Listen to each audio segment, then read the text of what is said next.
Sumugod na sa Senado si Rowena Guanzon. Ano kayang meron? At hindi lang yan ha.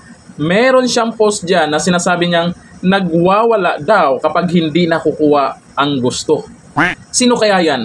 Nagbabanta pa raw ito. Sino kaya yan? Pero bago po natin alamin yung post niya na yan, ito panoorin po natin ang video kung bakit napunta siya dyan sa Senado. Uupo na ba siya? O may papalitan siya? Ito ang video. Good morning po.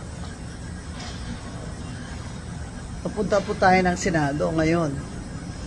Dahil itong session ngayon ng Senado ay kanilang desisyonan kung itutuloy ba nila yung paglilitis o trial ng impeachment complaint o sundin ba nila ang desisyon ng Supreme Court na nagsasabing wala silang jurisdiction na litisin dahil ang impeachment complaint ay void o hindi valid. Yan po ang issue ngayong araw sa Senado at historical po ito na event. Kaya gustong-gusto ko po mag-witness dito. Makita natin kung paano po gagawin ng mga senador ito at ano po ang mga diskusyon kung meron man. May debate pa bang magaganap dyan sa Senado? May botohan pa bang magaganap dyan sa Senado matapos magdesisyon itong Supreme Court? May mga senador na nagsasabing wala nang debate magaganap dapat dyan, lalo na si Senator Bato de la Rosa, sinabi niya nitong nakaraan. Pero may iilang senador talaga na hindi matanggap or walang respeto sa Supreme Court. Ayaw respetohin yung inilabas ng Supreme Court na unconstitutional nga yung impeachment complaint kay VP Sara Duterte. At sa bagay, eto pagbibigyan itong mga senador na to, yung iilang senador na yan na pagbotohan, pero alam naman natin kung sino talaga ang mananaig dyan. Kaya pala nandyan po si Attorney Rowena Guanzon. At ang sabi sa kanya ng mga supporters niya habang nakalive siya, umupo ka na doon, palitan mo na si Risa.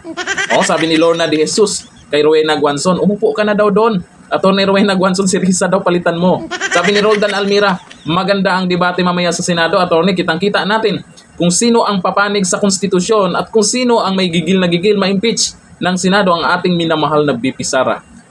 Yung mga pumerma nakaraan, yung 4, alam na natin kung sino-sino yung mga yun.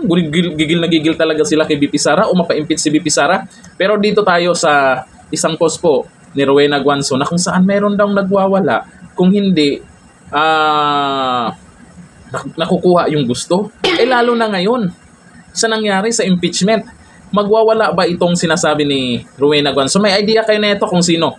Ito sa post niya, wala ng power ang administrasyon sa Senado dahil hindi na ipanalo ng alyansa ang dapat mga maipanalo.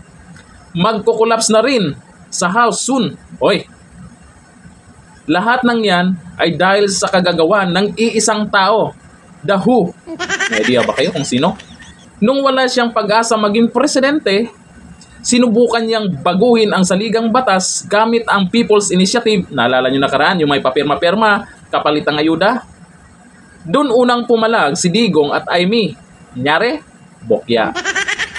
Next ay sinubukan naman niyang tanggalin sa pwesto ang nangunguna sa presidential race sa 2028. Bokya ulit. Yan talaga yung mangyayari. Bokya talaga yung mangyayari ngayon. Nambabanta pa. Sino yung nambanta na itong nakaraan? Mukhang may idea ako kung sino yan.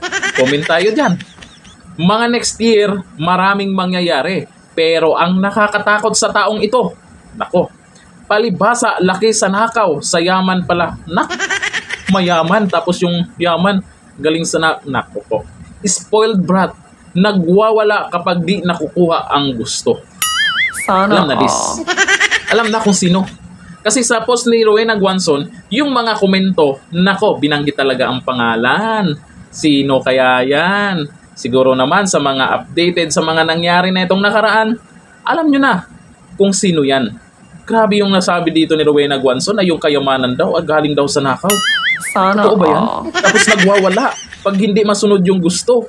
Nako, malamang ngayon nagwawala na yan.